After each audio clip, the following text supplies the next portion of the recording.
Hi everyone, জীবনেই প্রথমবার আমি নতুন কিছু ট্রাই করতে চলেছি।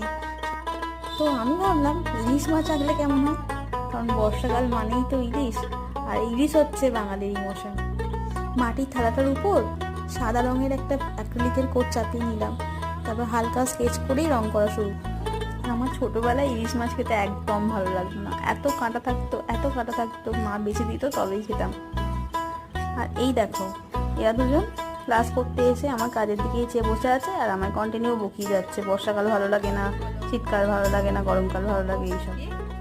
তো রান্না আমার মোটামুটি রেডি প্রায়। মাছে একটু হাইলাইট করে দিলাম, এরপর ওই বেগুন ভাজাকে নিয়ে পড়ে রইলাম। বেগুন ভাজাগুলোর ডিটেলিং বাকি ছিল, টুকটাক ডিটেলিং অ্যাড করার পর মোটামুটি প্রায় রেডি করে দেখো তোমরা কেমন হয়েছে। এবার ওই যে বেগুন ভাজা, বড়া, আলু সেদ্ধ, পেঁয়াজ, কাঁচা লঙ্কা আর দুটো